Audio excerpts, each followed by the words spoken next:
Hi. Hi. Okay, we're on together. I just had something else I wanted to add after I listened to Scott Palmer's Pillars of Light broadcast this morning. I just thought it's so interesting that, I was thinking, and I read something, it says it's the mystery of it all. And a mystery is a truth which is not understood. But when we understand principles of the gospel and the truth pertaining to our salvation, we can become spiritually discerned and understand the mysteries of it all. So that I was thinking about preparing for the feast and understanding the feast. And he was talking about, I don't know, something that you said today, but I was thinking about when we prepare for something grand that's going to happen in our life, we prepare mentally or spiritually for it, I guess, but first mentally, we go over everything. Where we're going to have the venue, what we're going to have to eat, who we're inviting, what we want the atmosphere to be like. We prepare, don't we? We prepare, and if we're going to a wedding or a wedding feast, we don't just go wearing our Buc-ee's t-shirt. Most of us wouldn't do that. Unless it's an outdoor barbecue somewhere. But we prepare in our minds. Well, we need to take our clothes to the cleaner or purchase something that's new.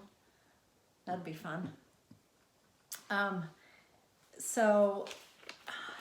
Or when we prepare for somebody to come to our home, what do?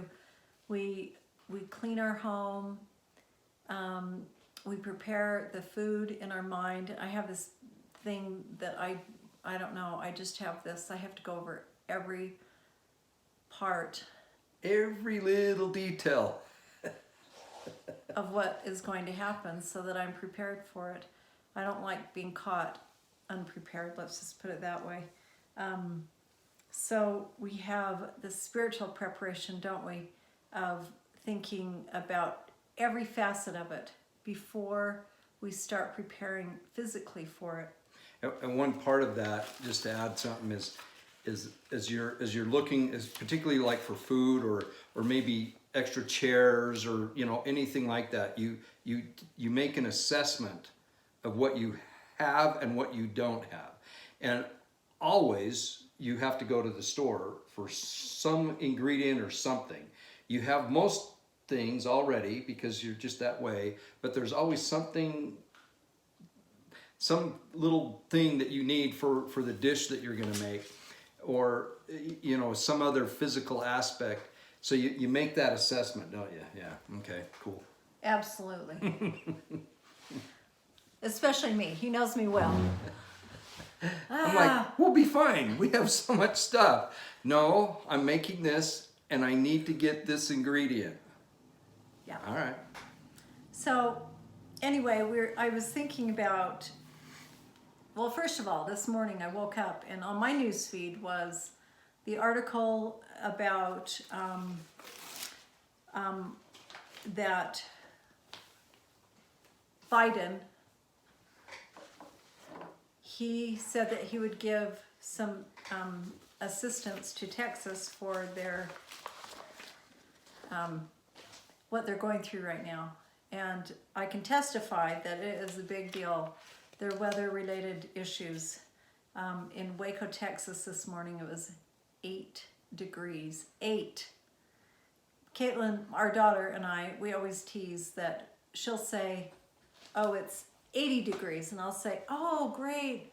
Just take away a 0. And that's usually our temperature this time of year. Anyway, their temperature is 8 degrees. So where they are, everything is a sheet of ice everywhere. The roads, the homes, anything, you name it, sheet of ice. People don't travel. People don't go to work. Their church was canceled yesterday. It's supposed to last for 5 more days.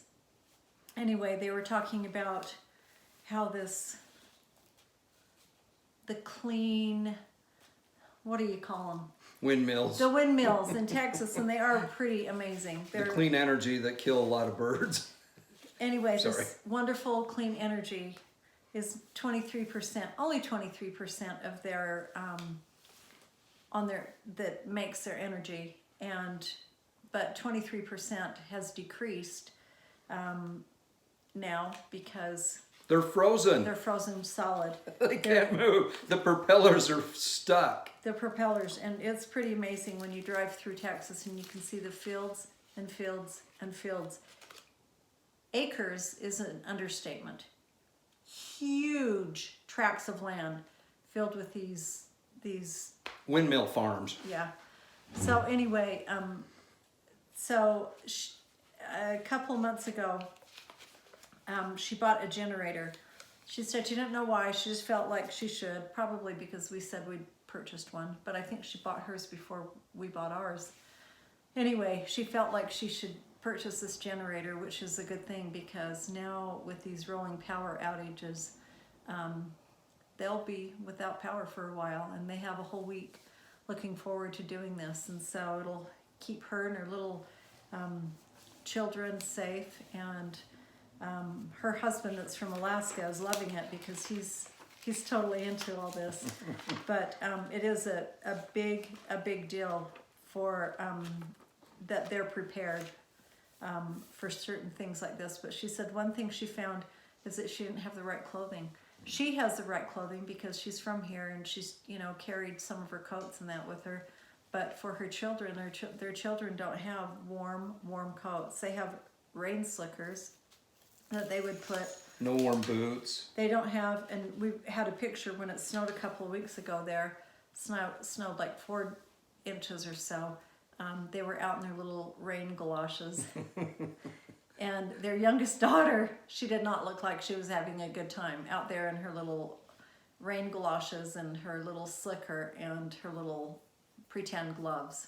So, but anyway, I thought it's so interesting when we prepare, as we are members of the Church of Jesus Christ of Latter-day Saints, we're considered the 10 virgins, correct? Correct. Yeah, members of the church. And we have all been invited to the wedding feast. We've all been invited. And so what are we doing to prepare?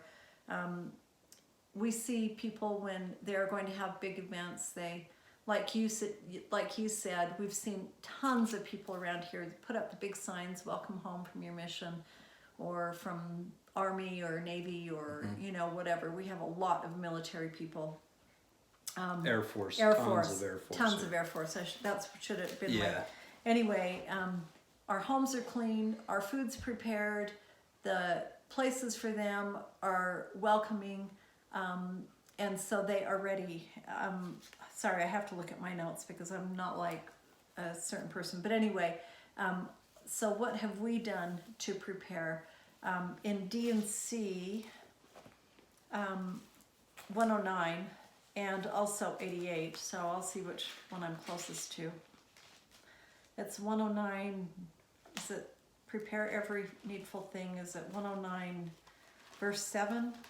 I can't remember which verse. In- It's the in dedicatory prayer of In the temple. 88, it is like 119. So in D&C 109, it's early on. Okay, it's in verse 8. So 109 verse 8, it says, organize yourselves, prepare every needful thing, and establish a house, even a house of prayer, a house of fasting, a house of faith, a house of learning, a house of glory, a house of order, and a house of God, that your incomings may be in the name of the Lord, and that your outgoings may be in the name of the Lord, that all your salutations may be in the name of the Lord, with uplifted hands unto the Most High. So this is how we prepare. We prepare every needful thing. We organize ourselves. And so that is what makes these mysteries solvable, is when we want to do what our Heavenly Father wants and needs us to do. We are attuned to it. What are we preparing for, though? Oh, we're preparing for the second coming, and so Yeah, that's the whole thing, because we talk a lot about prepping, but what are we prepping for? What's the big party? You know, this is like the ultimate Super Bowl. This is it. this is it. And it'll have the greatest halftime show you've ever seen. Yeah, you won't have to turn your TV off or plug your ears. This cover will be your eyes. amazing. It'll be amazing. And those of us that are waiting for it to happen and praying for it to happen and know that it is going to be happening soon, we will not be disappointed. The Lord will not disappoint us. And so we just keep working and preparing for it. We have the right clothing prepared. We have the right clothing. We have the garment of the holy priesthood. We are, like President Nelson said, he said, this is what we are here to do. We are here to gather. And there are some people that want to be gathered. There are people, he's in charge of the missionary effort here in our stake. And miracle stories of people moving here or having a neighbor. I mean, really, miracle. So some people want to be gathered. Some people could care less. We've worked with a neighbor or two, and they're very, very, very nice people, and we are thankful that we are neighbors because they've helped us a lot, especially with the snow on the ground and things like that. But not interested at all in coming to Christ. That's okay. Maybe now's not their time, but there are many, many people that true miracles are happening right now. Anyway. So just back to this, I just had this thought. So section 109 that she read from it's within the dedicatory prayer of the Kirtland temple, which was given by revelation. The actual dedicatory prayer was given by revelation, of which all are. But it's interesting that revelation, that particular part of that revelation was also given in section 88. I don't know what year section 88 was given, but it Early, was 32. It was prior to the dedication, Yeah, 32. by quite some time. So even in that, the Lord was preparing Joseph of what to say in the dedicatory prayer. So section 88 is basically a spirit, part of it is a spiritual manifestation or a preparation for the physical dedication of the Kirtland temple, which I think is just so beautiful how it's all how it all fits together. This I'm going to give you part of the revelation, Joseph, of what you're going to say down the road in dedicating the temple. I mean, how cool is that? So I just want to end with, there's a spiritual preparation for a physical result. And I like that. And that's what we're doing now. And isn't it wonderful? We can partake of the sacrament in our homes if we cannot attend church on the Sabbath. So we can make our homes temple-like in being able to, in having the sacrament in our homes. So anyway, the prophet said we are gathering people, we're preserving them, and then we are getting ready for Christ's second coming. And I think, man, how cool. So think of what we should be doing every single day. We should be preparing spiritually, of course, but physically also. I just wanted to say this silly little thing, but I went to Costco today, and there was this cute man, older than we are, at Costco with a great big push cart that was laden with cases of water. And he didn't look like, he could have been, don't get me wrong. But he didn't look like a business owner. He looked like a retired gentleman. And anyway, he was filling up on water. So you know, we never know. We just never know what's going to happen. Like our daughter in Texas with her generator, she didn't know 2 months ago. The last thing in her mind was, you know, thinking that it was going to be 8 degrees and they would not have power. That was the last thing. My son-in-law is using this. I gave it to him a while back. Maybe that's upside down. Anyway, I'm charging at the phone right now. But it's a little solar battery pack. He sent me a picture of it. He says, charging my phone, it's working great. So, cool stuff. Okay, that's all. Okay, I wanted to mention one, just a couple little things, and you add in if you want. So, the Costco experience, it reminded me, one time we were talking to our missionaries, and I said, how many of you shopped at Costco? And a lot of our missionaries had, or knew about it, you know, knew the Costco experience. And I said, really, if you go to Costco with one item in mind that you have to get, and then you go get that, it's not really a Costco experience. The Costco experience is taking the big cart and just going up and down each aisle and just going, yep, yep, yep. That's the Costco experience.